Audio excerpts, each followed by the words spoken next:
All right, so we're happy to do this one in a diner tonight because my wife had to go to sleep and we got together late. But we are doing Matt's Prelude, so if you hear a bunch of background music conversation in the background, please be forgiven. So, you're playing a human wizard. Do you have a name for him yet? Albert. Albert. And about how old would you say Albert is? Since he's first level, he's got to be pretty young.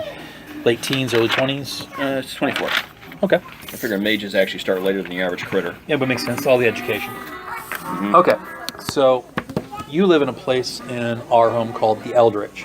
And the Eldritch is where all those sorcerers and wizards and diviners and mojo men and such that did not have enough acumen, prestige, or ability to get into the Order of Sages on the other side of town, that's where they all live. Oh, geez, make me feel better already. The Eldritch is about a mile long and about 3/4 of a mile wide. And in this quarter, there's about 4,000 to 5,000 people that live. And you've got not necessarily cramped conditions, but it's what we would call cozy. A lot of the people, since they're wizards, since people come to them for money and services, they make quite good money. So the place is like what we would call today lower middle class. Think of a suburb, but a suburb where all the houses have a very small yard. Okay. Several of these cottages have small yards that are fenced where they may grow their own food, maybe have a couple of animals. It's not a very crime-ridden area also because in the Eldritch there's a couple of security measures. One of them are these statues all along the streets. You see one of these statues about every 100 feet or so, where it's a statue of some famous mage from bygone eras, in their commemoration. But the statue also serves as like a watch device. There's a group of wizards and sorcerers that control the area and patrol it that use these statues as like beacons that they look through astrally to see if there's anything going on or there's any trouble. Okay. That way, if someone's accidentally summons up something from the abyssal planes, the wizards are right there to take care of it. There are also public protection circles all throughout the Eldritch, where there's actually a circle laid in the groundstones, where anybody can just walk into it, touch it, and it's automatically keyed to go. This way, if something untoward does happen, you simply walk into the appropriate circle and you're fine. Not to mention the whole fact that you're trying to rob a house in an area or mug somebody in an area. I'm dealing with danger where the locals can turn you into a human torch. I'm dealing with danger right now. Let me get to why there's no thievery here in a second. Now, just across the way, there's this place called Southie, the Quartier Sud, and Southie is where all the low class criminals live. It's the south end of the river, south end of the docks. Mm-hmm. And so occasionally they will get desperate enough to spill over. And so when that happens, what crime you have in the Eldritch tends to be a very desperate strong-arm robbery. Mm-hmm. Hardly anyone is stupid enough to break into a wizard's house because of the assumption that they will have prepared ahead of time. And you might get that. You might get a little bit of blackmail. You might have selling of illicit substances. Stuff the crown would rather not be traded. Might occasionally pass to the Eldritch. But by and large, it's a pretty crime-free place. I put the crime frequency on it as being low frequency. All right. So you wake up all throughout the Eldritch. In addition to these houses, there are these hostels where apprentice mages live, and then they wake up and go take care of their master's stuff if they're not living in this house. And that's where you're currently bunking. And if I remember correctly, you said your character has absolutely no money on him whatsoever? No, they pretty much use it up for supplies. So you've got like maybe 2 or 3 gold coins on you. Yeah. Worth of gear. Okay, so you basically got food for a couple of days. You're hurting for a job. You wake up, the hostel's got the typical crowded environment you used to see for like a modern youth hostel. There's wizards running around, getting their stuff together. A couple of apprentices saying, I'm late, trying to put on their hats and pull up their boots as they're running out the door. What do you do? Yeah, well, at this point in time, I imagine I'm going to go look for a job. So, head down towards whatever the local square is, where they want to have a broadsheet up saying who's hiring for what. Finding work in the Eldritch is actually really easy because since this is where most of the wizards are, work tends to come to you. There's notice boards up at various pubs. One of them is a place called Finley's. Finley's is kind of a famous note in the Eldritch because it's run by a leprechaun. He's the only leprechaun in the city. And now because of the crossing, I should back up. I forgot that part. This is happening 2 days after the crossing. The crossing is an event where all these cities came across from their home world onto this world, and no one really knows what's going on. Everyone's still freaked out and very scared. There was a couple of really bad riots the first night. When you look up in the sky, even in broad daylight, you can see a ruined path of stones in the air. And the day sky is like the remains of the old moon. The constellations are all wrong. I mean, everybody's really weirded out. But this now being a couple days after, and people being as resilient as people can be, everyone's kind of starting to try to get their thoughts back to making a buck. Time to move on. Exactly. So there's notice boards down there, and on one of the notice boards you see the magnificent Magical Mojo Men Company is looking for apprentice wizards and their new toy factory to help solve problems alchemical, mechanical, and arcane. Does this sound like it's you? Nope, no retail sales position here. No people person skills needed. We need straight out magical autists. People content to solve a magical problem with arcane equations that make absolutely no sense and are dribbling with gobbledygook. If this sounds like you, please apply at 777 Eldritch Way, Eldritch our home.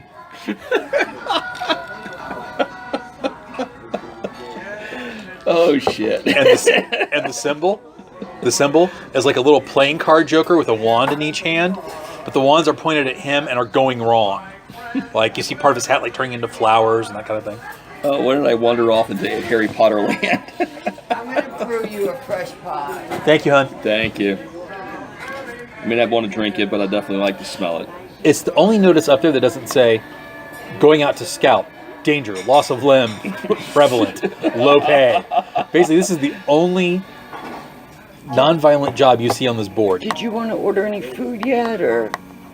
I actually ate before I got here, so that's why I'm only having coffee. Okay. I know Same about here. the gentleman. Yeah, same here. Just give us coffee for a while. We're going to be here for a bit. Yeah, coffee for right now. I may want something sweet later, but we'll see. You're going to have a coffee? No, I said I may want something sweet later, but for right now I'll stick with liquid. Okay, so this is the only non-violent job you see out there for the Magical Magnificent Mojo Company. Everything else is like, come with a bunch of other fools down a monster-ridden hole and risk life and limb for low pay and no promise of loot. In other words, basically work for the toy company or go adventuring and get killed. Yeah, it has a giant "The Adventure is This Way" sign on top of it too. Does that help? And it's of course a skull with a pointy skeleton hand. Yeah, this way. So, Okay, toy factory it is. so you're traipsing through the Eldritch. I don't traipse. Please tell me you don't prance. I stride. You stride. Oh, okay. Roll that for me and give me a spot check. I haven't got my spot done yet. Here, hold on. It's wisdom, so there's no bonus. Did you have any ranks in it? Yeah, I got 3 rings. Really? D20 plus 3. Booyah, 10. Got exactly what you needed. As you're walking on the street, you notice that a lot of people still seem a little nervous. You also notice that there seems to be a wealth of the city watch, which is unusual in the Eldritch. Normally the watch stays out of the Eldritch so that the wizards deal with it. Walking around, like taking notes, talking to people. You see a couple of knight commanders, which are like the people that are in charge of the watch, the equivalent of a modern police detective captain. Or a DCI, walking around, tracking down some kind of lead. And you overhear parts of conversations like, yeah, it's the darndest thing. My little rings are missing. My son's dolls have like gone missing. He would break in and just steal kids' toys, that kind of thing. Yeah. And it's a recurrent thing you hear throughout the Eldritch as you're walking on. You don't hear it once; you hear it like 4 or 5 times on the way to the store. By the time you arrive, you see the Magical Magnificent Mojo Company, and it looks like pretty much a English cottage. But rather than like overcovered with the vine and picturesque, it has like been scrubbed clean and whitewashed. There's kind of a whole brass steampunkish motif to it, and it has like these fox steampunk brass columns holding up a roof made out of brass tiles, bright shiny copper bits. There's a couple of pigs flying around it, cleaning up things. And the door, you see a hob. This world's version of a halfling. You see a hob dressed in like a little doorman's outfit, complete with like a halberd his size, and a horn, a little bugle. Okay. He's just so cute. As you get closer, But you I'm realize, not going to say that. as you get closer, you realize also that his face has been painted white. He has little red clown makeup on his cheeks to highlight where his cheekbones are, and his nose. And he's wearing a wig. Give me a sense motive. Okay.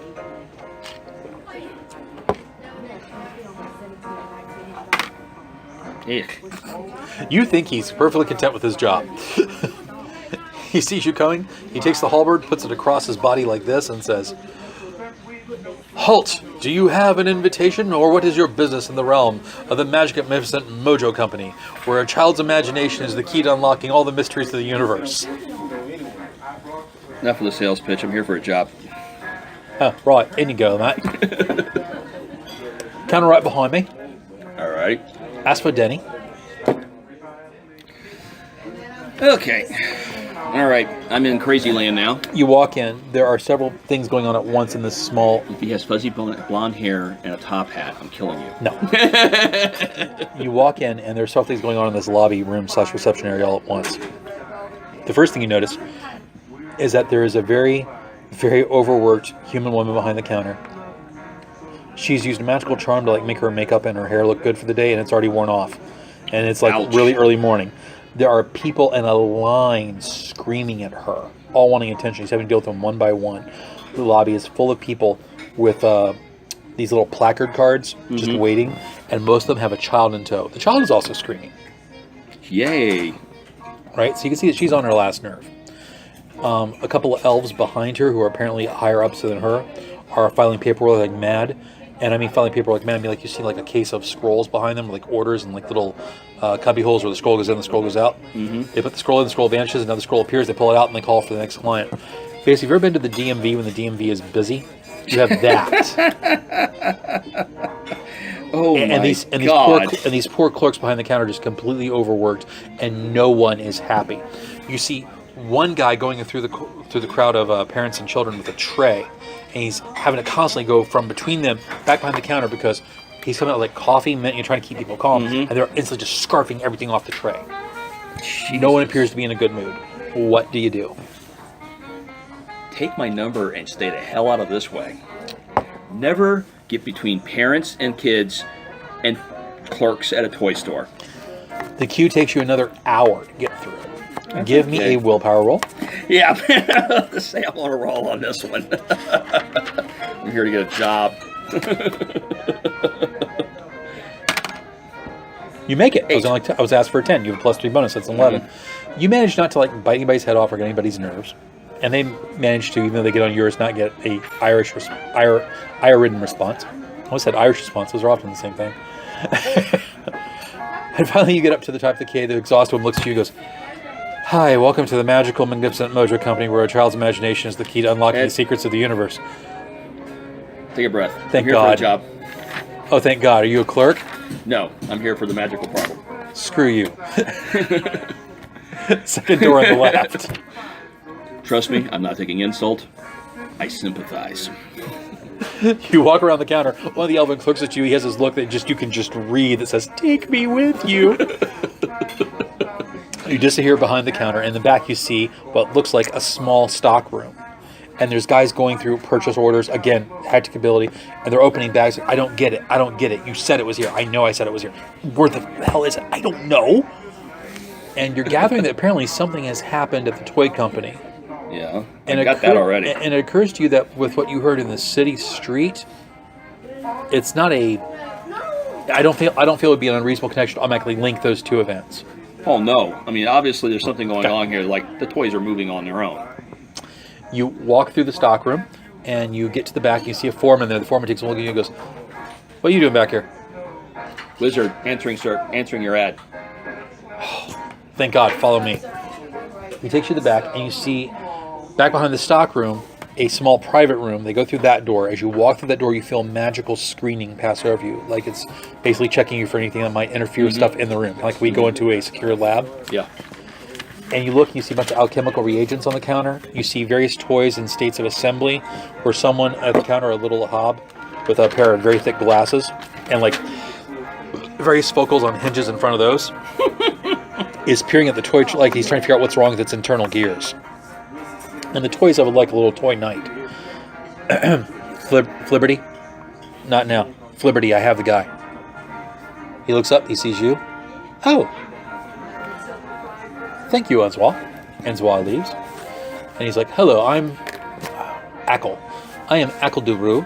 People just call me Flibberty because I tend to be, well, pretty flippant and kind of carefree, but not so much today. And he looks like he's a hob, like maybe in his 50s or 60s, Okay. human equivalent. All right. And give me another sense motive on this guy to determine, get kind of a feel for his character. My own dice out because I haven't used them in so long. I'm tempted to. I didn't know you brought yours with you.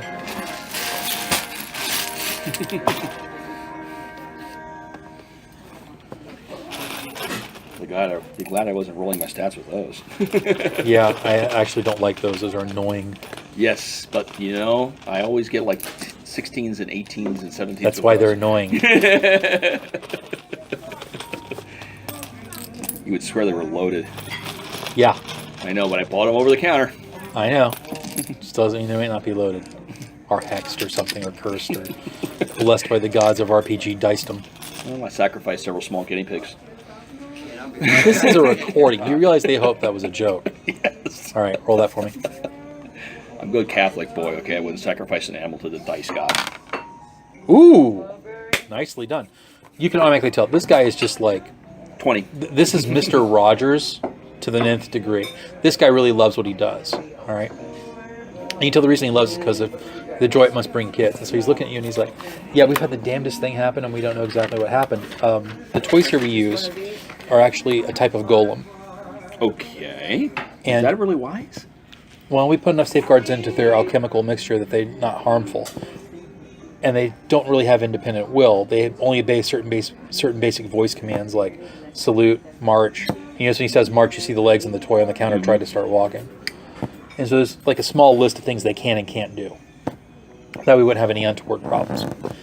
But somehow, with no signs of forced entry, everyone accounted for, and everyone passing the lie detector spell, half our stock has just gone up and vanished. And I'm hearing reports from all over the city that all the toys that people have inherited from us, like going back as more than a century, or toys that we have recently made, up to toys we've recently made have been purchased, have also done the same. No one can seem to find them. And I have no way to explain it. Well, being an alchemist and an artificer, a lot of enchantment really isn't my forte. I mean, I'm good at like making a mechanical device and bringing it to life. And that's about it, which is why I founded the company. As far as like any kind of like evocation, abjuration, or summation, or anything else, I'm not your guy. And I can find no reason why this happened alchemically or mystically. So the only thing I can conclude is that it's robbery. Someone has found a way to magically rob my company, and I don't know how else to explain that. Okay. I need someone to investigate. Well, the obvious question is who would want to ruin you? I can't figure that out either. I've never had a debt. I've never had any run-ins with the local Guild of Wand Rights. I gotta remember this title. Wand Rights, Potion Brewers, Talismongers, and Mojo Men, which is the local magical guild. I've never had any problems with the seers, and when they do occasionally come out this way, the South Fists are a gang in the quarter. When they do occasionally come this way, they never harass me because they'll want toys for the kids. Okay. Do you have any? How about the competition? Well, after whatever happened 3 or 4 days ago, I ended up being the only person doing what I do in town. Other shops just didn't come through. The cities don't come through in whole. Some parts of the cities are missing or been replaced by mysterious sites or mysterious buildings. So as far as I know, I have no competitors. How about somebody starting up? I've not heard of anyone. Could an inquiry in that direction would probably not be a bad idea. How about the change itself? Could it throw off the magic? I haven't had time to go to a seer yet to see if that's the case. But assuming that's so, I need someone to walk around the shop and do like detect magics in the area to see what we're at. I haven't had a chance to do it yet. And right now I'm so tired, I've been examining toys for hours on end, that if I were to try to cast a spell right now, it would just be nothing but disaster. Can I trust you to do this, investigate this for me, and get back with me tomorrow morning? Sure. 30 gold sound good? There you go. 15 Considering up front. considering what's at stake, that sounds like a plan. Yep, He goes 15 to the up front. treasury, he pulls out 15, he writes another 15 promissory script, hands you the 15 gold, and then hands you the promissory script for the other 15 when it's completed. Okay. There's only one other person that stands to the ad, and she's standing over there. He points, and you see a human woman. Looks like she's in her late 30s. She has long, curly blonde hair, and she is dressed slightly provocatively. Not like, streetwalker provocatively, but she's definitely dressed to attract male attention. Okay. She has on a nice dress. She has on a cloak that accentuates more than hides, that kind of thing. In other words, she's French. Yeah. Her name is Sarah. What? Sarah. Sarah. Okay. And you look over, you see it. She's actually got a wand, and she's going around the factory floor with a wand very slowly.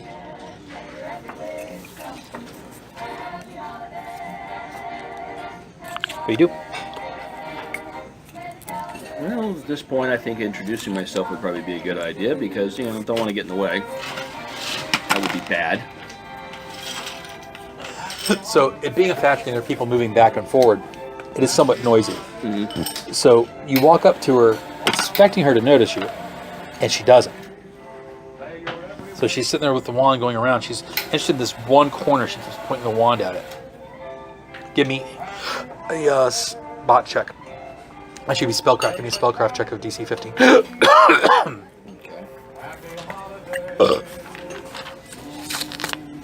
Pardon me.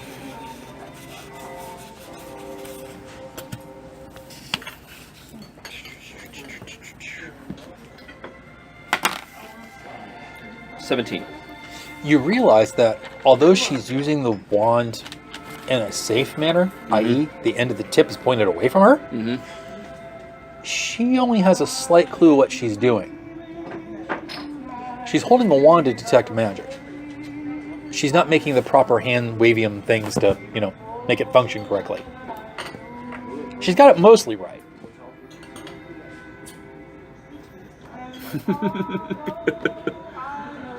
I'm going to double check her work real quick here. Like, you mind, you're still standing behind her. She hasn't detected you. Oh, yeah, I know. So what do you do? Going to cast Detect Magic. See how she reacts. So casting in third ed is a audible thing. So when you start speaking, she's going to hear Well, you. I already tried to introduce myself. Okay. She didn't hear me, so. You start, and she flips out, not expecting there's anyone behind her. You actually see her jump. All right, spin around. She drops the wand on the floor, and her first reaction is to reach into her belt and pull out a dagger like this, so the point's facing you, back like this. Her other hand goes out to grab, and she stops when she sees you.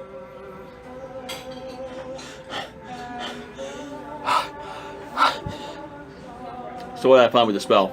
That was not very cricket, sir. So what did I find with the spell? I'll answer her in a second, but I want to find out the spell first. If I recall correctly, Detect Magic, you have to make a spellcraft roll to use it. Mm-hmm. It's been a while since I've used the spell, but every round you concentrate, you get new information. The first round, you get to detect auras. Oh, yeah. So you cast your Detect Magic, and sure enough, in the corner she was pointed at, you detect a magical aura. The magical aura is bright, which means it was a fairly high-level spell. It was probably a 5th or 6th level spell. Damn. Uh-huh. And it's all over the ground. So we got 5th level spell all over the ground. And it covers about a 10-foot by 10-foot area. Yes. Now, in that area, there's some crates that have been broken open. There's some rotten shelves. You see some bric-a-brac littering on the floor, but you don't really see anything that gives you an indication might be like a trap or something dangerous there. I'm going to keep pushing that spell forward and try and get some more layers out of it. Okay. Natural 20. She realizes that you're spellcasting, so at first she's going to say something. But when she sees you concentrate, because Detect Magic does require a certain amount of concentration, that's multiple rounds. On the second round, you get a different set of information. If memory serves, it is the school of the spell being used. That's kind of what I'm looking for. I got a natural 20. Let me look it up real quick. It's been a while since I've used it. If I remember correctly, round 1 is the power, and then round 2 is the school.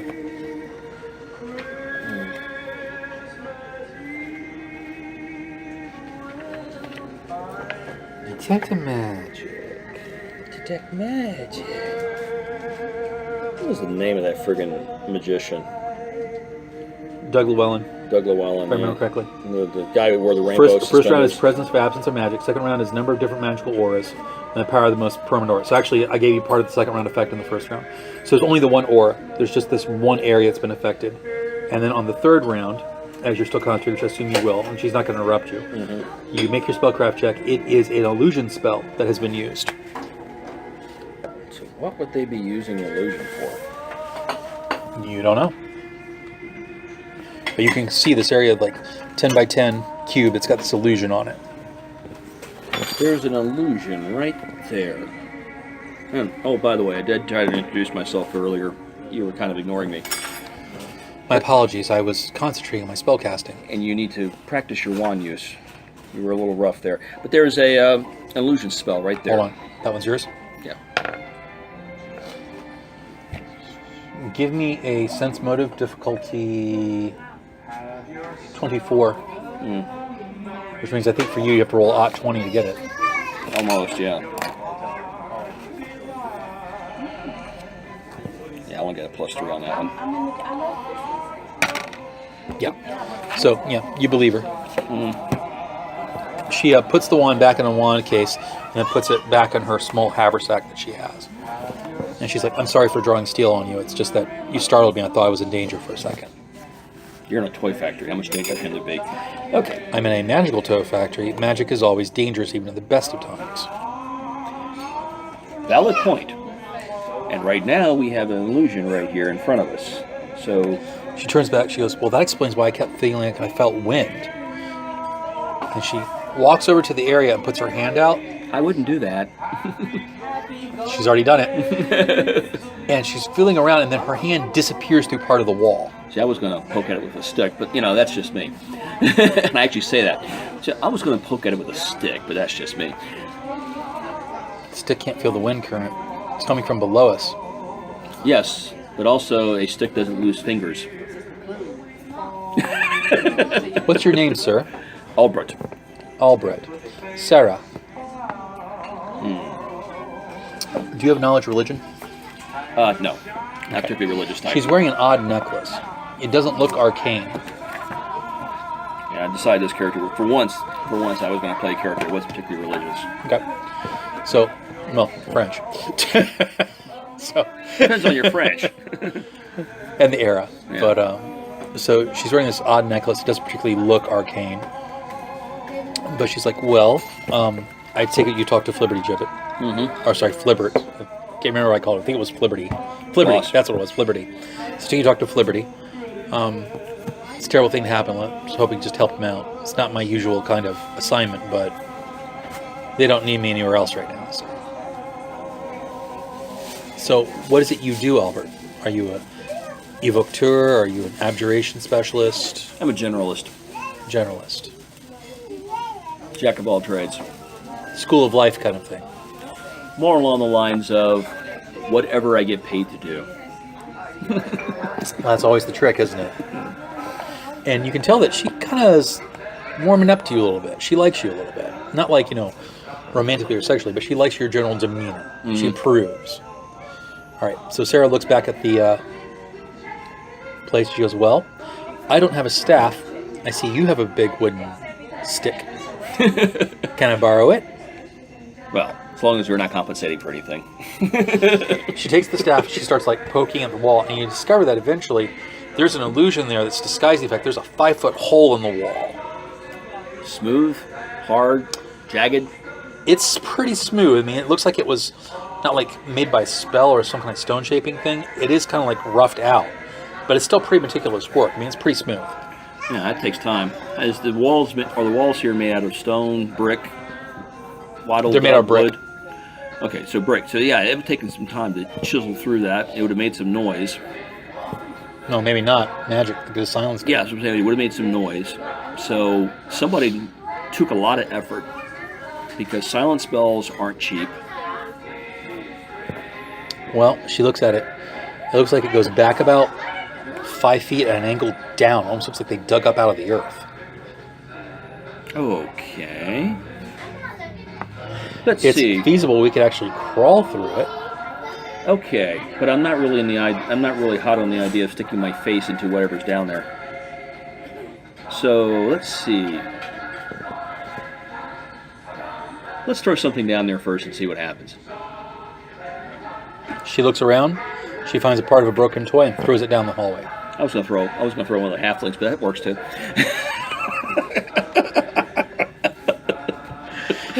She throws the broken toy. You hear nothing, but it sounds like it goes about maybe 10 feet or so, and you hear it thud into the ground. Okay, so it's only about 10 feet deep. Set a slope, fairly soft. How hard's the ground here? Well, the ground that you're on is actually cobblestones. Yeah, I'm talking about the ground underneath the cobblestones. It appears to be dirt. Just dirt. Yeah. So we have no idea where this place landed. Nope. We have no idea what we landed on. For all we know, there could be a whole warren of whatever small teethy things are down there. But we're not going to find out what's down there by just staying here either. Yeah, but I'm starting to wonder if I should renegotiate. She's like, do we want to hire maybe some muscle? That's kind of where I'm leaning. Because, you know, wizards are soft and squishy. We need someone to be brave, to stand in the face of the foe for us. Yes, and absorb arrows and blows. I concur. Someone stupid enough to be brave. Let's go find such a someone.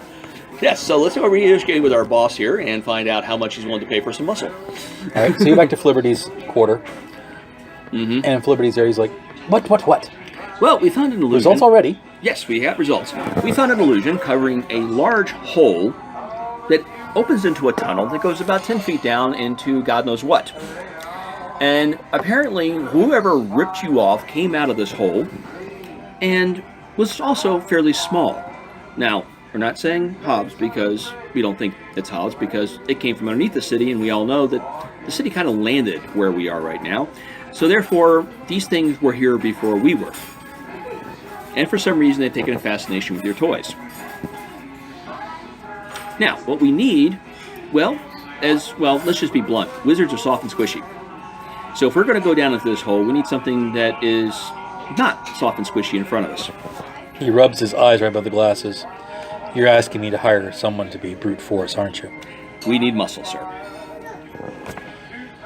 That's going to be problematic because right now the city watch and the city garrison have basically scooped up all the pool of reputable muscle and employed it to city uses. As a matter of fact, we don't really need reputable. As a matter of fact, dumber the better at this point. That means probably getting involved in the local street gangs. Not necessarily. Just somebody that the average watch captain would go, yeah, unless I'm sitting on this guy's shoulder, he's liable to walk into a wall. He sits there and he thinks about it, and he's like, well, the only place we can recruit something, you're not going to find anywhere like that in the Eldritch, or into the residential district north of us called the Wood Frames, or in the Stewbot to the south of us, because they're all, it's almost as bad as the quarter down there. You're going to have to end up going over to the south quarter. God, I hate that place. You realize how much that smells. Yes. These people have never heard of a toilet. Or a bedpan. Actually, they have sewers. Yes, but that's the problem. They don't use them. All right, he writes out another treasury thing for like 20 gold. Here's 20 gold. Find someone reputable. Just one, so you don't have to risk like you both getting strong-armed. Find somebody that looks like they'll do the job. Okay. We can do that. All right. So you and Sarah start taking off into South Korea. Give me another sense motive on Sarah. Diff 15. Damn, that's 20. Okay. The way she walks, the way she carries herself, she doesn't seem like a wizard to you. You notice that she keeps occasionally like using reflective surfaces as you're walking around to check behind her. She, when she sees someone walking, you can see that her eyes start at their belt and then work their way up. It's giving you all those little subtle signs from having lived in a city long enough to think that she might be a thief. Oh, I'm pretty sure she's either a thief or a bard or both. Okay. You walk over across the... Question. I hate to interrupt, but it suddenly occurred to me when I answered that. How easy are you making multi-classing? Just like it is in 3rd ed. Okay, so basic, it's a bitch. All right. Well, no, it's not a bitch. It's actually easier than the others. But if you're asking other people walk around who are multi-class, oh yeah. Yeah. I was just curious. Yeah, I would say it's probably as common as like 1 out of 10 adventurers is multi-class. Yeah, I was just curious if you're going to make it as easy as Conan or not. So. Yeah. All right, so you walk into the South Quarter, and as you're walking with her, she's chatting a little bit with you. Like, so, where are you from? Got any brothers and sisters? It's all small talk. And it almost feels like she's just trying to fill the air. Yeah, I got 6 brothers and sisters. 2 sisters, 4 brothers. Pains in the ass. Okay. One of them's very, very cocky. He's in banking. As you walk along with her, though, you notice that as her hair sways, a couple of there's just a little patch of gray skin right here behind her ear. Roll knowledge arcana. Yeah, 13. It's odd, but you have no idea what it means. All right, so you pass in the South Quarter, and the first place you have across the canal that separates South Quarter from the Eldritch is a dive bar that wizards sometimes slum at, called the Hex. Yeah, we're not looking for slumming wizards, are But we? it's the first stop along the way, and it's often wizards will contract people to, be meat shields. All right. And just as you're walking across the canal to the Hex, you see someone go flying out the front door, holding their nose. Again with the nose! Why is it always the nose? How far does he fly? Oh, about 10 feet from the door. I want to hire that guy. Not the one that flew out, but the one who made him fly. And then this figure dressed head to toe in black, with a black steel mask, probably about 4'5", 4'6", comes walking out with a human bench pressed over his head, walks out and tosses him into the street like it's nothing. Dwarf.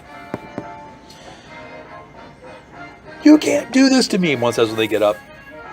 You don't know who I am in this town. I don't care either, says the voice from behind the mask. And he's Christian Bale. It's Bat Dwarf. Well, black mask. Growly voice. I delivered a catering thing. So the guys get out of the street. Roll streetwise for me. Years ago. Oh, God.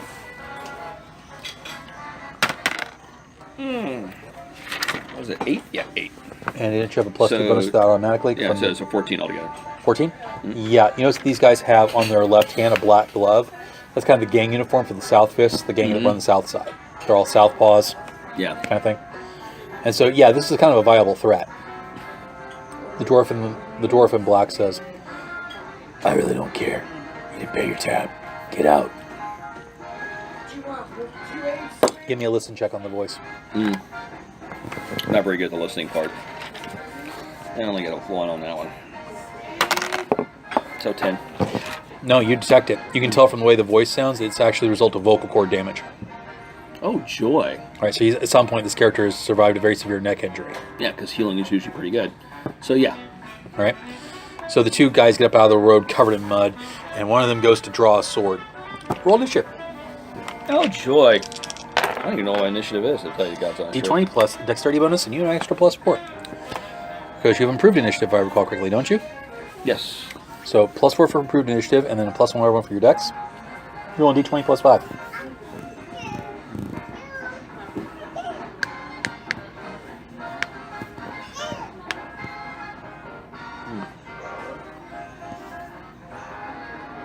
Hmm.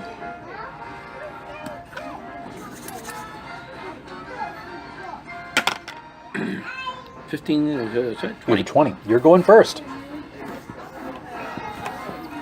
Okay, so what can I do here? Well, what kind of flooring is he standing on? He threw him out into the muddy street.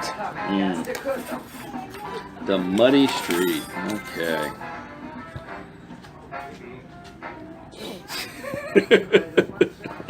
You're not going to grease the area they're standing on, are you? Is that your plan? Oh no, I'd use one of the major spells. They're standing on a muddy street. What are they wearing for footwear? I imagine they're probably wearing standard leather boots. Okay. Yeah, not very much, and they're probably up to their ankles in mud. Yeah. So I'm going to ask them to splash their feet. Acid Splash is a ranged touch attack. Roll a d20. Add your dexterity modifier to hit a large space that's easy to hit. You need a 5. Yeah. Yeah. So the Acid Splash hits the area. It hits. You're trying to hit the ground around them like a sizzle Yeah. effect. Okay. Now you can do this with the spell, or you can do this with your elemental blast. You don't have to use the spell. Just don't hit them. Yeah. I haven't really picked what my element is. That's true. So that's the reason I was using the acid splash. I hadn't decided. Do you want to yet. have acid be your element? Yeah. Well, no, I don't. That's the thing. I haven't really decided yet. Okay. But- So you fire the acid splash spell. You go, and when they hear the chanting, they're getting ready to fight him, and they just have enough time to look at you when they hear the chanting start, and then they see the ray hit them, and they realize, oh yeah, this is a bar full of wizards slumming. There are two of us. Maybe we want to rethink this. And then the burning sensation hits. Roll a d3 for damage. Just roll a d6, and if it's 4, 5, or 6, we'll take 3 away from the score. So yeah, you hit the ground. Psst, they're like, ow, ow, ow, ow, ow, ow, ow, son of a bitch, son of a bitch. Ow, ow. Cursing all left and right. And then Trish, he goes, that's charming without consent. That's an offense, that is. That's breaking the clonk as the dwarf hits him over the back of the head. That's called self-defense, asshole. You use an armored gauntlet, you hear punk. Ugh. Thump, he hits the mud. Sarah goes next. She looks at the other one, and something flicks out from her hand. Oh, she crits. Ouch. Tickling counts as a sneak also. Ouch. She inflicts 8 points of damage on 3d6, all subdual to this guy's noggin. You see this like little blunt wooden disc with like maybe some metal in the middle to make it heavier. Smack him on the skull, and he just kind of like sits there for a second, says something like the tickle line, die like a pony, and then passes out. Dwarf reaches down, picks up the metal disc, flicks it back to her. She catches it and says, a gentleman would have cleaned the mud off of it first, sir. I ain't no gentleman. Yeah, no shit. But, well, no shit. But, behind him, you hear the innkeeper go, what have you done? What have you done? Do you know who those people are? Yeah, and I really don't care. I'm going to stop doing that voice eventually. It's actually hurting my vocal cords.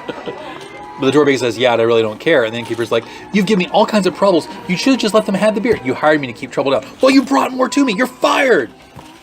you're hired. The dwarf then proceeds to give the innkeeper a very rude gesture with his hand and says to you, Roderick Dezov, you are? I am Aldrich the Wizard. This is Sarah. I'm not quite sure what she is. And, She says, classy. obviously. And, we need, well, to put it rather bluntly, a meat shield. I'm not going to lie. He looks you up and down, looks her up and down. You see him close his eyes behind his mask. When they open, you can get the sense there's like some kind of resignation there, or maybe he's thinking to himself, ugh, wizards. All right, what's the job pay? 20 gold. Well, it's beer money for a night or two. Okay. I'm going to blink at that one. So does Sarah. Then it occurs to you, dwarf, higher constitution. Yeah, but even for a dwarf with a higher constitution, still, to burn through 20 gold in one night. He's had a couple of nights. You're talking a cup. We're talking a copper a cup here. All right. Lead the way, he says. That's 200 beers. All right. And he is clad in some heavy, well, actually, it's a medium armor for the game setting. He's clad in some medium armor, and it's all kind of like dulled down black. Give me a sense motive on him. Yeah, I'd bother. I am putting my life in this guy's hands after all. Yeah, and it's You can 19. tell this guy will keep his word. He's a stand-up guy for a dwarf. Okay. And he's not too violent for a dwarf. And he did use a lot of restraint for a dwarf. I mean, he just clocked the guy out from behind. He could have, drawn a weapon and killed him. Or snapped his neck like a twig. Right. So, he looks like he's got some discretion. Yeah, he's got some restraint. So, He'll just put you in the hospital, not the morgue. you go through the streets, and Sarah starts trying to chat him up. And he gives her very one-word answers. No, yes, maybe, I don't know. Finally, after 3 minutes of trying to chat him up and simultaneously keep her guard up and look around, she just gets fed up. She's like, well, sir, I must say, you are not a great conversationalist. Verbose he is not, no. But I'm not paying for verbosity. All right. You get to the Magnificent Mojo toy, the Magnificent Magical Mojo shop. Okay, friend, restraint. Please show a great deal of restraint. What is it we're doing? We're going to clean out whatever's threatening this toy shop. And it tunneled in from underground. So whatever tunneled in. I want to repeat that back to make sure I heard that correctly. You hired a sellsword to fix a problem at a toy shop. Well, yes, toys are big business. We're talking thousands and thousands of gold pieces every year. Though I only getting paid 20 gold. Well, because we don't know how big the threat is right now. We're going to renegotiate if I have to crack any skulls. Exactly. Okay. You're catching on. Now you see why it took baking. Adventurers get shafted in every freaking game I've ever been in when it comes to pay. So you go to the tunnel. Roderick takes one look at the tunnel, and being a dwarf, he's like, well, I can tell you this. Obviously, this was not created by magic, but I think this was... The tunnel was not dug by magic, but magic is somehow at work, because I'm looking at the bricks, and the bricks show lots of like tiny, tiny little indentions. Mm-hmm. So I'm thinking maybe some kind of like magical machine or magical critter that has very small teeth but can gnaw through rock. Or a bunch of little tiny toys. Well, that's a terrifying concept, but yes. Yes, that's an extremely terrifying concept. Unless you ask my niece and nephews, they'd be excited. But any reasonable sane adult, yeah, disgusting. All right, so obviously we're not dealing with the Nutcracker Suite here, but we do have an issue here where we have a bunch of alchemical toys, which are basically little miniature golems, who have obviously been enchanted for some strange reason to dig a big honking hole. Now the question we have to ask ourselves is this: did they undo the bricks to let in, or undo the bricks to get out? I can tell you from the strikes, Roderick says that it's coming out from outside. Okay, how about the hole itself, the tunnel? Also dug from outside in. Okay, so Something burrowed its way in here. the toys disappeared from all over town. Now we have to wonder which disappeared first, the toys in here or the toys in town. So are we going down this hole? Yeah, the only way to get the answers, unfortunately, is to go down the damn hole. Okay. I am not thrilled. Alrighty, let's light the lantern. So you walk through the hole, and the hole goes down to a hallway, freshly dug like dirt. You have to crawl on your How do I hands. spell this dwarf's name? Roderick, R-O-D-R-I-C. And his last name is Dizov, Diorzov, apostrophe, O-R, hyphen, Z-H-A-V. Z? Z-H-A-V. Or in French is gold, and Zav in Hebrew is gold. So Okay. just kind of used them both. Yeah. So basically, he's gold. Roderick Gold. Mm-hmm. All right. Hey, So, it's more inventive than Goldberg. so you have this small, like 10-foot hallway. It goes back, and How high is it? it's only about 5 feet high. So Okay. you have to crawl through on your hands and knees. Well, I'm only 5'9", so I won't have to crawl. Well, you could probably stoop. I could stoop a lot. I thought you were taller than that. My mistake. I'm But French. you come up, It's the French since the Middle Ages. I'm not that tall. and you can tell when you come up out of it that you're in another building. And it would be logical to assume, because the building, small medieval city close together, it's Oh, probably very the close. building just across the street. Yeah, or All right? And so you come up, and in this building, there's a small 10 by 10 chamber that you come up into, and there's a door there. And the door is marked stockroom. wait a minute. Why would they have the door marked on this side? Well, you're seeing it in reverse. It's like a Oh. glass plane. Ah, okay. And reading it in reverse from the room, you're seeing on the outside the door. It says Oh, stock. okay. That makes sense. Okay, I'm sorry. You're confusing me there My for a mistake, I didn't second. describe that very well. This room is also lit by a single glowing sun rod, which is a chemical item in the game that Yeah. produces light without heat. Yeah. One of the things I I always forgot thought, to mention that most of the elders is actually lit by those things. yeah, it's one of the things that really stunned me is that there's no alchemist character for this freaking game. Well, there is a prestige class for it in FR, which they finally added. No, I thought it should be a main class because there's alchemical shit everywhere. They send this picture to be a wizard making craft wonders item, but we'll get Yeah. into the game design notes later. All right, so Roderick comes up. He takes his shield, soldiers his shield off in front of him, pulls out his mace. He's like, okay. And you notice that on the inside of his shield, there's like a lever on the inside of the shield.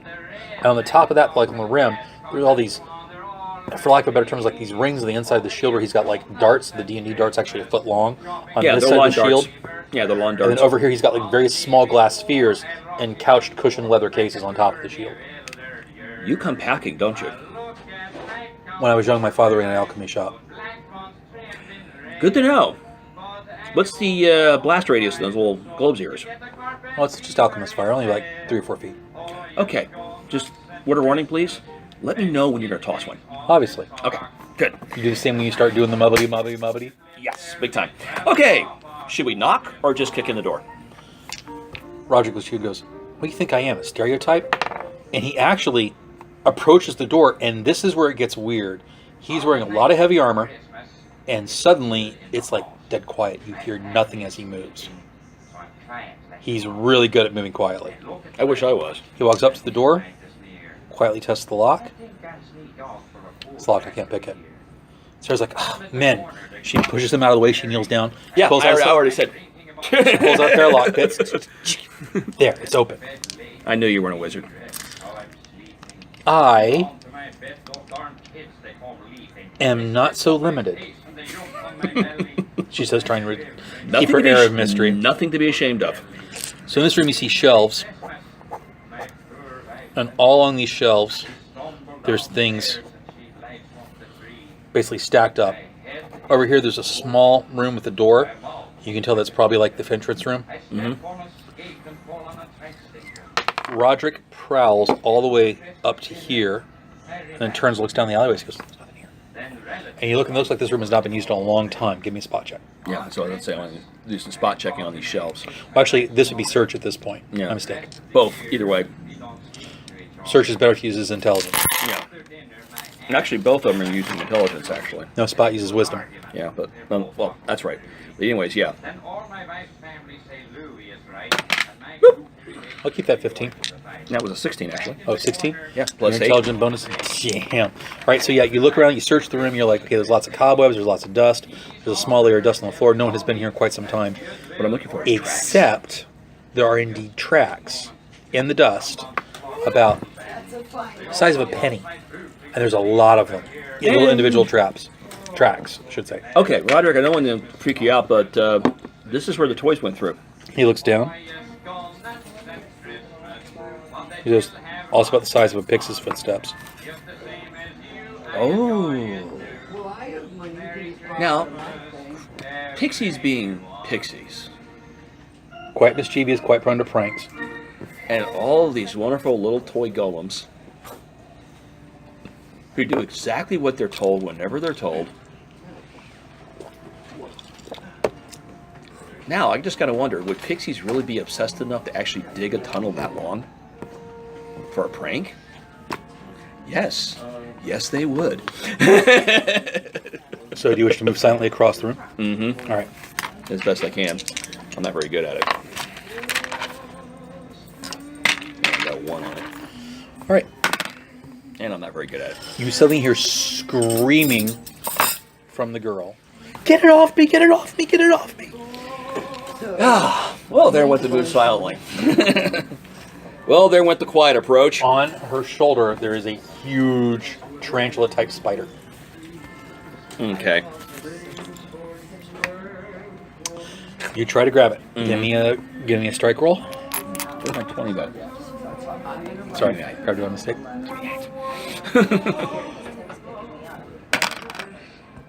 9 plus 5. Oh, It's 14.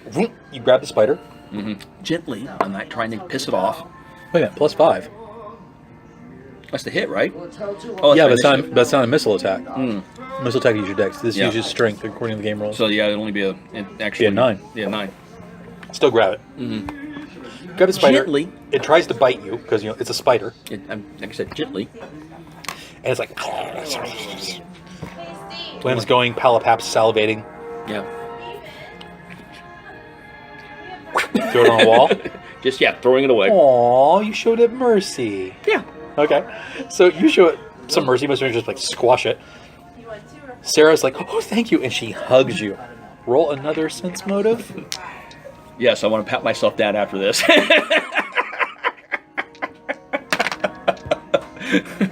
15. You believe she sincerely was scared. Yeah. Thank you so much. Thank you so much. Ever since I was a child, I've always been scared of spiders. Keep your hands where I can see them and see it. She gives you a kiss on the cheek. You're welcome. I keep your hands where I can see them. As she parts, she like strokes your cheek with her hand. She's like, let's get back to it. She apparently didn't steal anything. And once she turns her back, my turn. However, I must point out that I need a will save from your character. Okay, well, I'm going back to sleep. You're 18. You are not infatuated. That was her goal. Yeah. And no, she didn't steal anything. I know, but still, once she turned away from me, I was So soon you turn away, the camera pans back to you, and we see the wizard discreetly patting himself to see if everything's still there. You cross this room, you come to a second room on the second floor. Same dimensions. So stairwell going up, stairwell coming up. You guys are coming up this stairwell. Again, more shelves. This time the shelves look like they have recently had stock taken off of them. Okay. Okay. And all around you on the shelf, pardon me, all around you on the shelves, you see various broken toy parts, broken arm parts from dolls, torn dresses, broken spindles. In the corner, there's a dreidel that's like missing a side, tops that aren't like rolling right, a couple of hobby horses that are like missing legs, that kind of thing. Looks like it's a junk room. I knew it was a competition thing. Roger looks around and you hear him whisper, well, this is going to be the easiest 20 gold I ever made. Don't get too cocky. Please, if there's anything here, it would respond to when she started yelling at Banshee. I was not yelling at Banshee. Yeah, you were. You were yelling like a banshee. Give me another spot check. 19. Damn. For some reason, you, and not the other two characters, as you guys come up the stairs, you see something on the shelf move behind the shelf. That's because they're bickering. All right, so you make hand motions. Hey, Hey, get something on the shelf here. they both look at you. Roll your innuendo. because everyone likes Movement on the shelf. Oh, why did you just use your big boy words? The girl says. Well, be Roderick at least got it. Roger starts looking down the shelf aisles. He starts moving down the shelf this way. All right, so I'm going to use some dice here to represent character position. All right, so the black D8 is him. The green D6 is her, and the red D6 is you. I assume this is going to be like kind of the marching order default. Yeah. So as he's moving down the shelves, it's clear to you that Roger doesn't see it, and then you see this little flutter movement by the side of his head as this book opens up. Next to your head. Roll initiative. You have you get a chance to roll. They don't. Shit. I was good this time. +5. It just has initial on you. The book opens, and this little man, kind of like a paper doll, but thicker. Like if you were trying to make a doll out of just paper, make it a 3D doll. Something jumps out of the book with a needle in each hand and tries to jab them into Roderick's neck. And he lands on Roderick's shoulder. You see tink tink, and the needles break as they hit the helmet. And you hear the little golem look at him. Roderick turns and looks at his shoulder, eye to eye with this thing. And the paper golem goes, I wasn't attacking you, it just looked that way. Ah! And it runs away into the book. Everybody suddenly gets swarmed as all the books and the various brickbacks open, and all these little beings made out of paper suddenly rush the party.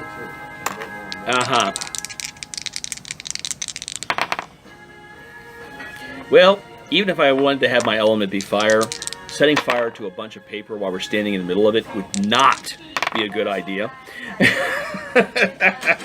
Damn. All right, so each of you have 2 possible hits taking place on you. Sarah and Roderick actually got critically hit. I rolled some 20s. Ouch. But they're paper golems. They do like a point of damage each, so it's like critical damage, 2 points. Ooh. Yeah, we only got 5 or 6, though. That counts. Roger makes the fortitude, and the girl makes the fortitude. Sarah's reaction is to take her dagger and start slashing wildly. Yeah. My reaction is to make mage armor. Roderick goes to grab Alchemist's fire off his shield, thinks better about it. Instead, he grabs one of the dart/javelin things, yanks it out, and starts stabbing at these things. Well, I guess we were allowed to spindle, fold, and mutilate, so yeah. And he spears one of these little paper guys at the end of the dart, and the dart goes, ah! Ah! You have time to see the little paper guy grab the shaft of the weapon, look down at it, look back at Roderick, look at his friends. I'm a goner, boys. Go on without me. Ah! And it hams up its death scene and explodes in confetti. Oh, good God, we're being attacked by hams. Alrighty. Your turn. Yeah, like I said, I'm not going to set anything on fire because my main attack for this thing would be flare. But Flare will still work. I mean, yeah, obviously but I'm going to do mage armor first, All right. so I don't get pin cushioned. Yep. Alrighty. And then 2 attacks on you. No hits. Ah! The actually, I paper was going to goblins use start missing you. Actually, I was going to start using acid splash because We have to hey, wait for the next round. One spell around. except- Noonish. Yep, cantrips, great thing. You can cast them as much as you want. Damn. Okay, Keeping that die for like the 4th 20 I've rolled. Okay, 14 plus 5, that's 19. First one to go is actually the fighter. Good. That's what fire's supposed to do. Jab, jab. Missed one completely. No, he's still hit. He's strong. It's just that he critically hit one. It's like, what a waste of a die roll.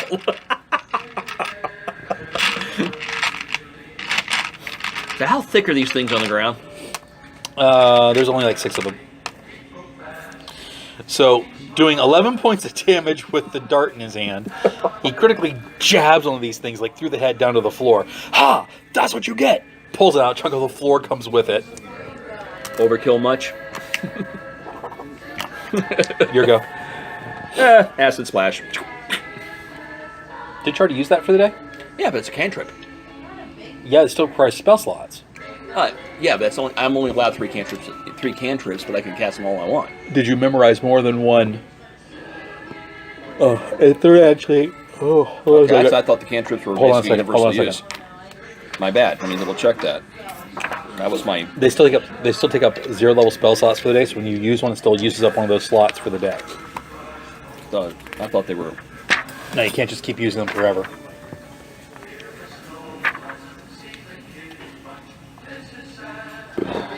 So you have Mage Hand left, Flare, Grease, and Sleep.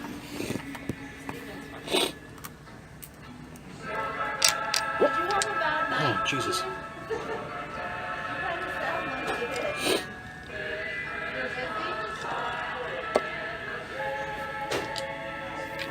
Gotta remind you, the Elemental Blast does not take up spell slots. You can just do that. Yeah, well, I decided I want to use ice. You gonna do Ice for your Elemental Blast? Yeah, it's more flexible than fire. Alright, so you look at these guys, you Elemental Blast them. Roll me a ranged touch attack I wasn't that busy. I rang just at -2. Oh, that's a really good roll. 19 minus 2 is 17. Your dex is a... Dex is +1. So you have a total of 18. That's more than enough to hit this thing.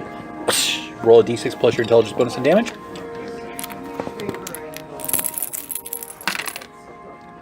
Twos. 2 plus 5 is 7. 7 points. So you see one of these little guys and you zap him.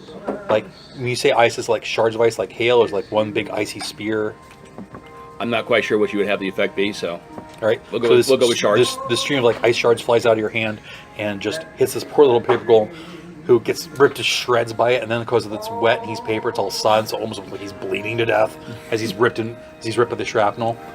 The one beside him goes, "No, Finny!" Ah! Comes charging you madly.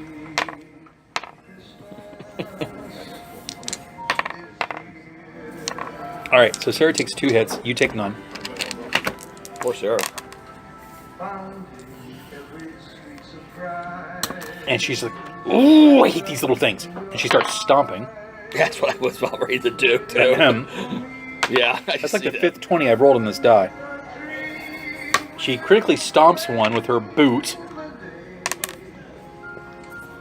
for like 8 points of damage and smashes it and grinds it under her heel. And then from down the stairs you hear...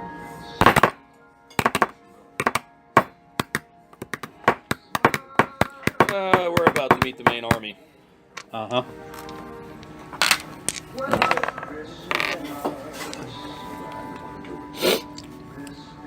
One of them tries to attack you again and misses. We're on round 3. Okay. That guy's have a 6.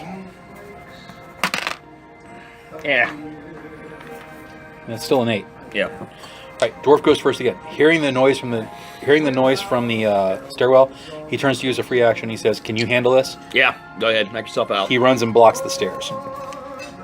He goes on full defense at the stairs, and he looks out. He's like, "Oh, I'm definitely need more than 20 gold for this." You can't see what it is he's looking at. Well, we can always retreat and renegotiate. There are 3 of the little paper things left in your little alleyway.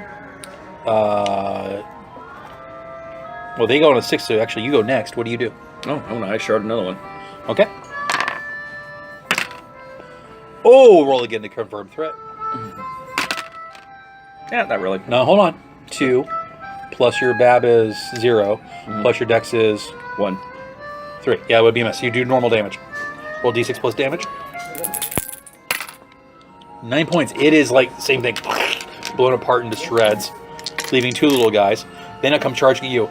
Ah! And they each hit you. You take 2 points of damage. So they got past the AC? Yeah, they rolled 17s plus their bonuses. Okay. You take 2 points of damage, and I need a fortitude check. This is not my best. Oh, but it's more than enough. Oh, yeah. Additional effect. 16. They actually stick these needles into your like shins. You little bastards. I could use a little help here, you hear the dwarf say. Sarah sees what he sees, and she's like, "Oh my god." So we got 2 of these little bastards left. She has enough time to like slam down at one of the little guys with her dagger. She will get a hit. On the d4. And she slices him to bits. She like gets him right through the middle, and he's like, "Ah!" He like does the whole like dramatic thing of trying to keep his paper entrails together. It doesn't work. You have 1 little guy left in your thing. I'm gonna let you keep the initiative on him. Roll your next round. And over from where the dwarf's sitting in the stairwell, you hear, "Ching, ching, ching, ching, ching, ching, ching. Please tell me I can flame these things." Oh, well, depends. Are they golems or are they paper? They're metal and killer. And you see something jump off his shoulder, drop down his back, and come running on little plush legs towards you, wielding a meat cleaver. It's a teddy bear. But No. the teddy bear is also got like parts stitched into it. They're like part plush unicorn, part plus doggy. One part's like a little Barbie doll thing and comes for you. I don't think they belong to our employer's property value. So yeah, feel free to blast away. You're wearing just your robes. Well, I don't have wizards aren't allowed to wear armor, so yeah. 10 plus 1. He still misses. So I have the 4. Yeah, I have the he missed you. armor class is 6. The neat no, not 6. I got mage armor. 10. Oh, so it's actually 15. The meat cleaver bites into the wood next to you as this little like plush teddy bear from hell tries to hit you and doesn't miss. It almost looks like a rabbit. I have had enough of this crap, Sarah says, and she starts chanting a spell. Here you go. It's good enough. 11 plus, what is it you're doing, the elemental blast? Yeah. Plus your dex is 12, minus Yeah. 2 is 10, you still have a hit. Like I said, it's good enough. Excuse me. Unless this thing's like armor class 0 or something. Apparently all that tomato that I ate earlier is coming back to haunt me. I must be getting a thing with the allergy and the acidness Yeah. of it. That's not good. That's why I avoid spicy stuff. All right, so the poor teddy bear gets sliced in half by her knife. The last little paper guy's like, "Run! Run! Retreat!" He runs out of the little alleyway. He's got stuck to the shelves, runs behind a corner. You have a chance to look up, and you see what Roderick's doing. He's holding behind his shield. He's all turtled up, and there's like a whole, just like, for lack of a better term, a swarm Grease. of small clay and brass golem like things all about a foot tall marching towards him. pitting stuff at him. You actually see one's got a catapult where they're melting down lead soldiers. The lead soldiers are screaming, "No, no, I'm too young to die. No, mama, mama." Melt him into shot, cast him, put him in the catapult, fire him at Roderick. I mean, picture any Tim Burton movie you've ever seen at this point. Yeah. Like I said, All right. I'm going to grease him. That kind of craziness. You're going to grease the area in front of Roger. Mm-hmm. Okay. Use the grease spell for me. Okay. You don't need to roll. It's just I use that. Mm-hmm. Grease is first level spell, so it's a base of 11, and your intelligence bonus is a +5. Yep. It's a 16 save.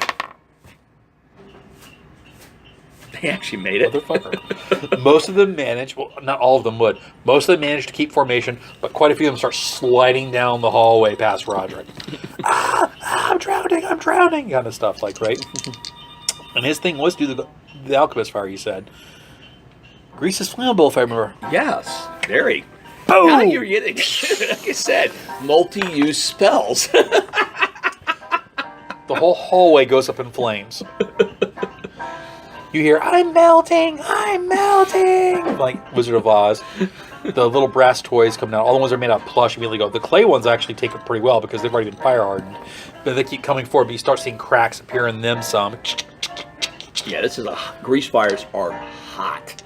And he's like, oh, puts a thumbs up towards you. And he turns back, and you see some of the toys like clustering and starting to climb together, and they're starting to like kind of meld and mold. Oh, good God Almighty! All right, one big monster is starting to come up. Retreat. We're going to renegotiate. Anish? We're going to do a fighting withdrawal. No problem. Anish? Yeah. So, Still 9. a 9 for you. Yeah, 9. 2 ornithopter toys come flying, darting into the room. And they come past the big melted monster of brass and clay that's starting to form. And they zip into the room, and they come after you. Yeah, they come after the guy with the pointy hat. All the freaking time. One buzzes your ear and misses. The other one slams right into you, full on into your chest. Boom! Inflicting 2 points of subdual damage. You. This like flapping bird type thing made out of brass and alchemical steam is just like psst, as it slams into you with its beak, and it's still kind of there in your chest. It's like trying to claw at you and all this kind of stuff. Should I grab it? Yeah, I'm going to grab it and freeze it. You have to grab first. You can roll your. Oh, wait a minute. Hold on. If you didn't move, you could do both those actions in the same. Yeah, I'm not moving. I'm just freezing Okay. it. Yeah, so you grab it and use the elemental blast right on it. Mm-hmm. I'm going to give you extra +2 since you are holding it. We did say the blast coming out of the hands. Go ahead and get the grab attack first. Got it? Mm-hmm. You need to roll to see if you crit the blast attack, though. You never know when that roll 20. All right, so 6 on the die. 6 plus your intelligence bonus is a 11. Shatters. The other one that missed flying around goes, Ornithopter down! Ornithopter down!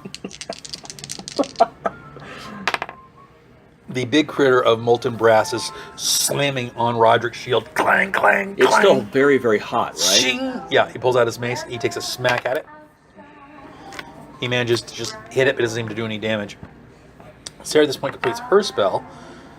You... I got an idea. I'm going to use physics. Oh, come on, I can roll better than that. You gain 4 temporary hit points and have a +1 to act. It's a bless spell. She's a cleric. I thought you were a thief. She's that too. Okay.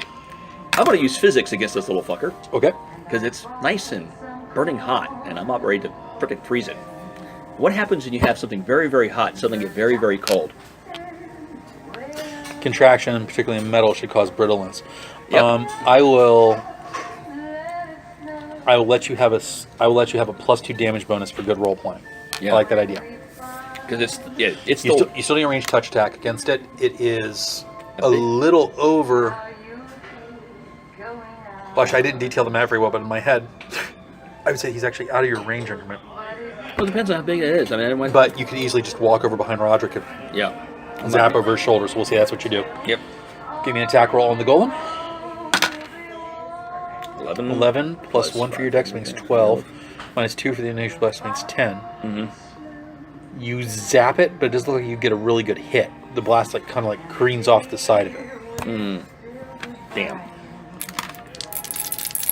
It goes on full attack, takes 2 slams at Roderick. Clang, clang. I don't get any damage on that one? No, hit its AC. Hit below its AC. Oh, shit. He smacks it back, inflicting 5 points. You hear a little bit of brass come off. Looks like it's still got some gumption to it. 1 more round of combat. Ooh, Jesus. 18 for me as well. Without that improved initiative, it would have the initiative. So you have the initiative, you go, it goes. Yep, so I got +4 on that. So Then Sarah, then Rod. Alrighty, I'm going to try it again. Alrighty. That time I hit it. That's a big hit, yeah. Roll the damage for me. Ah, shit. Only 6 I didn't points. see that roll. You know, you have to learn this fine art of rolling like that. Okay, fine, bitch at me. 4 plus 5 makes 9. Yep. You zap it with cold, and the whole thing is kind of like +2 for the role-playing I was going to give you. The whole thing just kind of like contracts for a second. You see the center of it just kind of like break apart and fall down to the ground. Ooh, there they are. And in the middle of this mass of molten metal, clay, and plush toys, you see a scroll, and the scroll just suddenly hits the ground, and the scroll is glowing. Since you, well, there's a few rounds that you had to detect magic up, but for sake of role-playing, let it up. You see the scroll is glowing with arcane power. Well, did it land in the fire? No.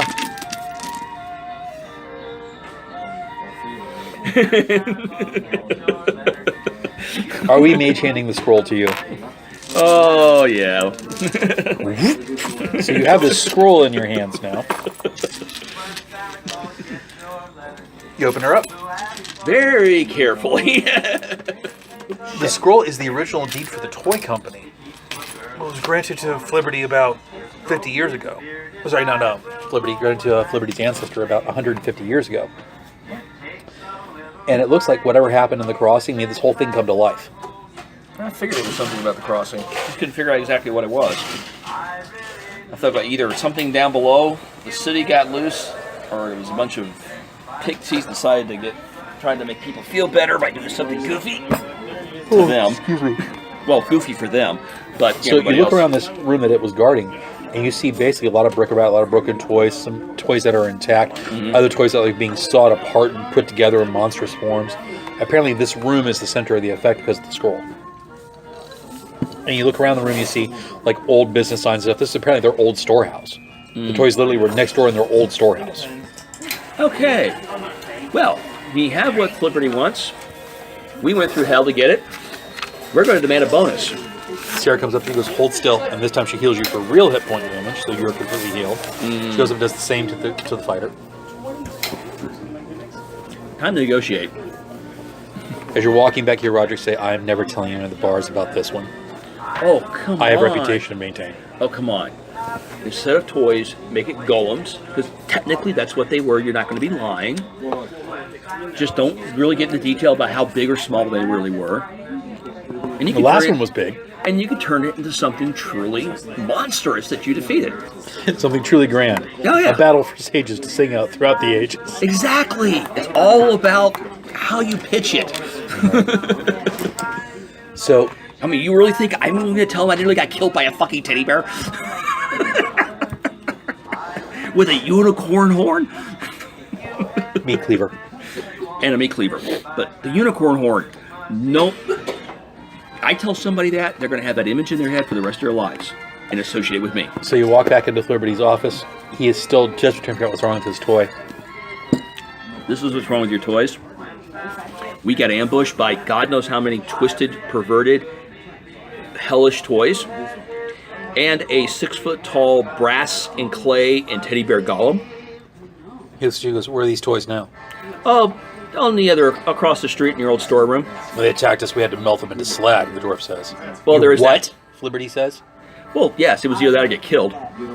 So, what you're telling me is that not only do I have to refund everyone now the toys that they lost, but that all the raw materials to do so are no longer usable. Oh, no. Most of the raw materials are still there, just not all of them. The storeroom itself is still intact.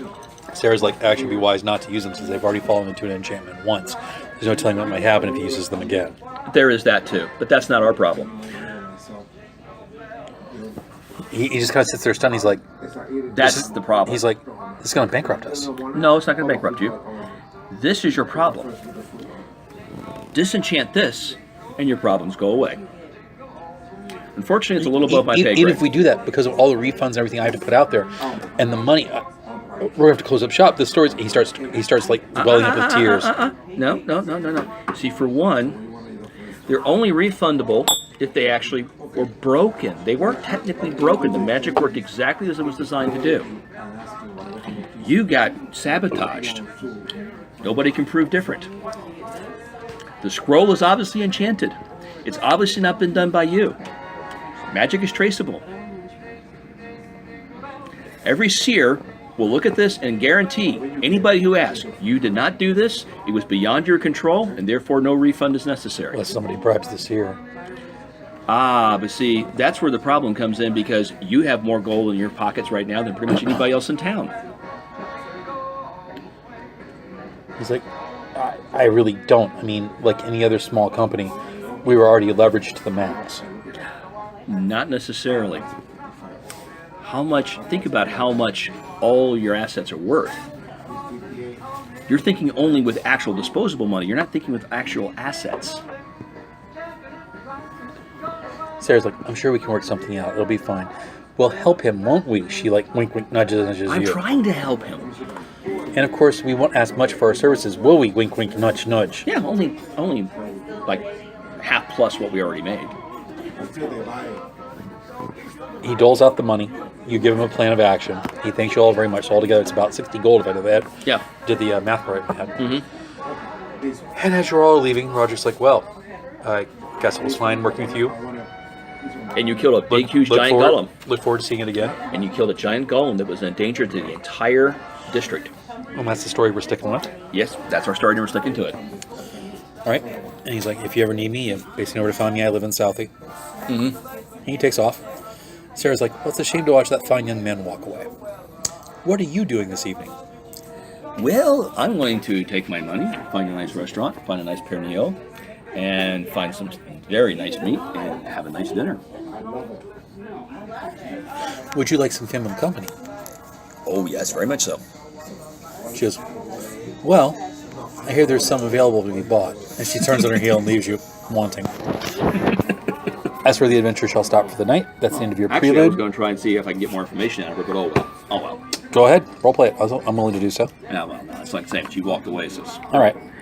So, If yeah, I chase after her, I'll look desperate. she will be a reoccurring NPC. Yeah, if I chase after her, I look desperate. She's a clerk of the God of Thieves. Yeah. If I chase after her, I look desperate, which actually puts me in a bad position, so... Okay, so not too bad. Reacquaint ourselves with the combat system, how things work. It seems to be pretty well. We never did come up with alignment for your character, though. What's that? We never did come up with alignment for your character, though. Well, what did I roleplay like? Kind of neutral. Yeah. So neutral good, neutral evil. No, not neutral evil. I'm not a sociopath. So we're thinking neutral good. Yeah. Okay. Because I was